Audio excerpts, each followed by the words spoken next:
Hey, Roll for Crate here at the PhD Speed Gaming event. We're here with Andrew from AEG, who's got an amazing game already laid out for us. So what do we have here? So welcome to the world of Mystic Vale. What we've got here is probably our most exciting game since Smash Up or Love Letter. It's been called the next evolution in deck building. And basically what we've got going on is a game that plays much like a deck builder with drafting, similar to games like Splendor. And the amazing thing about this game is that it utilizes our card crafting system. So you'll actually be building your cards as you play the game. What's really fun is that there is a variable draw mechanic. And so you're going to be drawing cards until you hit a trigger that tells you to stop drawing. And you can actively build your deck so that you can draw the entire deck every turn, or you can build juggernaut cards that are going to score you a lot of points. So I just dealt out an opening hand, and I would have 3 mana to spend. So I'm going to look at the drafting pool, and I've picked this Field of Flowers that costs 3 mana. And what I'm going to do is I'm actively going to insert this advancement card into my deck to create a permanently stronger card. And then you proceed like a deck builder, and you're going to draw a new hand. And so you're not going to see that card until a future turn.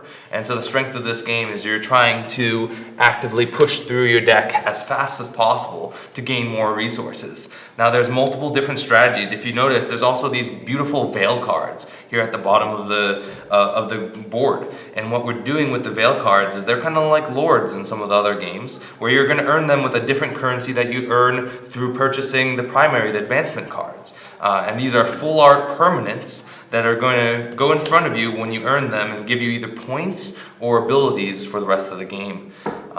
There's many different symbols in the game, so I've already explained the spirit symbols that you use to buy the veils, but now you've got certain cards like this Grassland that give you growth symbols that counteract the card that stops you from drawing more. So if you pack your deck with enough of the growth symbols, you'll be able to draw more and more cards on average. Perfect. You've got cards that gain you points every time you play them. The trigger for the end of the game is when you exhaust the points pool. And so basically, if you pack your deck with enough points cards, you might score the points available in the pool before your opponents can build their engines. And that's kind of the blitz strategy.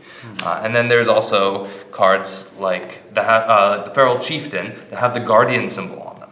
And the Feral Chieftain gets you 1 point per Guardian symbol on that card. So what my aim would be is to combine that Feral Chieftain with other cards like the Dread Coil Cobra that have Guardian symbols on them. So in addition to the effects printed on the cards, now I'll be gaining additional points on top of that.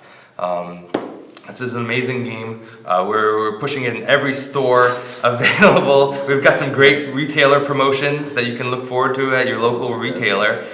So be looking for this game. July 14th is when your brick and mortar retailers are going to have this available, and we're excited to see things that the fans are going to point out to us that we haven't seen yet.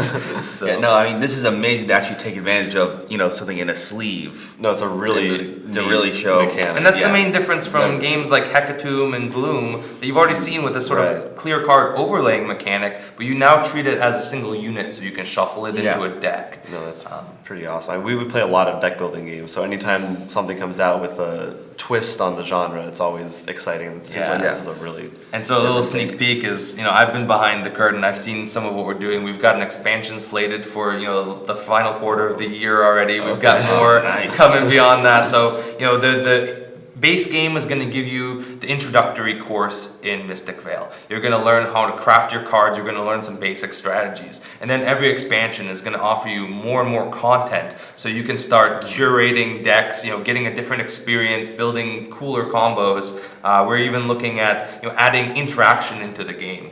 But what we're looking at, this is all base. This is all the base game. So you get the sleeves in the game. You even get extras. So if you split some sleeves, and we have a great return and replacement policy. So if you damage some of your cards, you lose something, just let us know and we'll replace it for you. That's a good policy. It's great. I don't know if you can see this, John, but just point out, how most deck building have the card you can always buy to fill. Right. They actually have one for every slot on the card, so you can. Oh, okay. Which is really nice. Sense. So you can adjust accordingly since there's 3 slots. Yeah, so you can never overwrite an existing slot on your card. Each card has a top, a middle, and a bottom slot. And so this allows you basically, as you start getting more and more proficient at building your cards, you start making better choices. Like I was telling them earlier, I learn a new thing about this game every time I play it. And now, my strategy is going to new heights. Yeah, well, actually, I realized after you played your first one, because when you're flipping, I'm like, wow, blanks, I guess you're just missing there. But now I'm like, those are great, because those are just like the wild cards. You can put anything in there. They're the canvas for you to paint your masterpiece on. That's pretty good. I know you compared it to Splendor earlier. Are these rows different in terms of? Yeah, so there's levels 1, 2, and 3 advancements, and they get more efficient the higher you go up. So level 1 is 2 to 4 mana, level 2 is 4 to 6 mana, level 3 is 7 plus mana.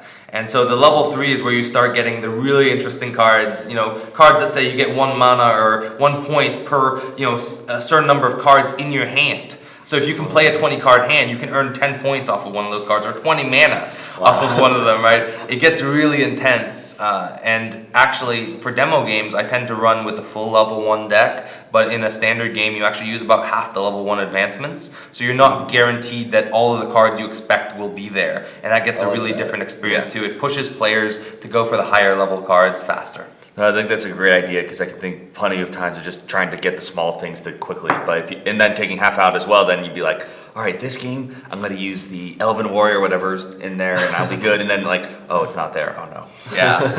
Right.